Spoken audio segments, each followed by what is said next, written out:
આજે આપણે મૂળાની ભાજીનું શાક બનાવવાના છે. આ મેં મૂળાની ભાજી સમારી રાખી છે અને મૂળા પણ અંદર મેં એક મૂળો નાખ્યો છે અને એને મેં મીઠાના પાણીના અંદર બોળી રાખી છે 10 મિનિટ. ઓકે. અને આ બાજુ મેં કઢાઈમાં તેલ મૂક્યું છે. પહેલાં આપણે બેસનને થોડું શેકી લઈશું, કેમ કે બેસનને શેક્યા પછી એનો ટેસ્ટ થોડોક એન્હેન્સ થઈ જતો હોય છે, એટલે આપણે એને થોડું શેકીને રાખીશું. કાચું આપણે અંદર એડ નથી કરવાના. ઓકે. આ મેં વઘાર માટે સિંગ તેલ મૂક્યું છે. હવે તેલ આવા આવે એટલે આપણે એના અંદર રાઈ નાખીશું.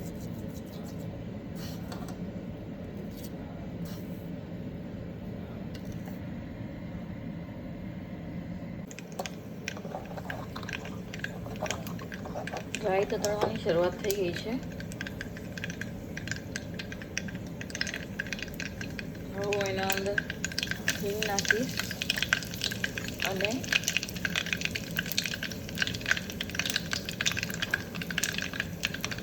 લાલ મરચું અને લીલું મરચું નાખ્યું છે. ઓકે.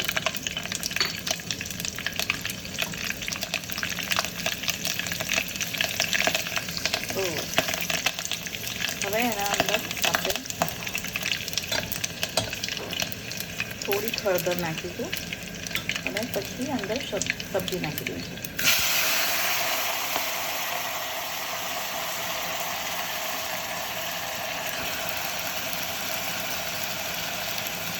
હમણાં આપણે શાકમાં મીઠું કશું નથી નાખવાનું.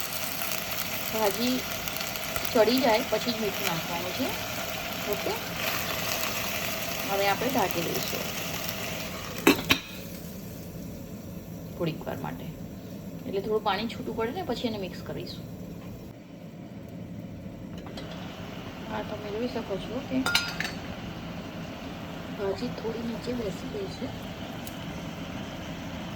એટલે આપણે એને થોડું મિક્સ કરી દઈશું.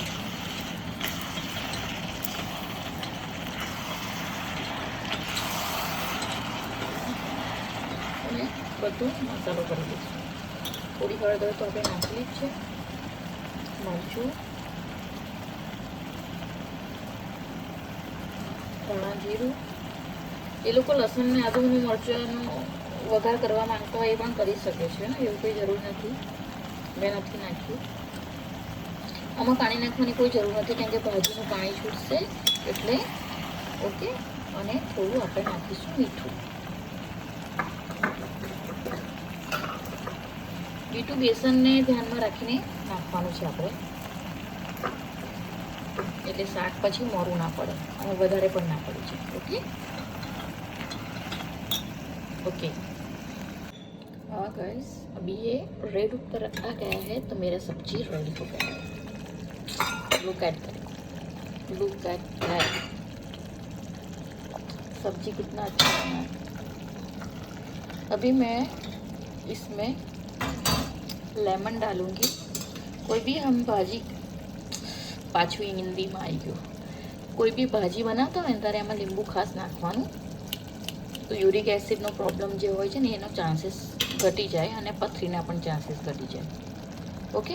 હવે આના અંદર હું બેસન નાખી દઈશ, જે આપણે શેકીને રાખ્યું હતું એ.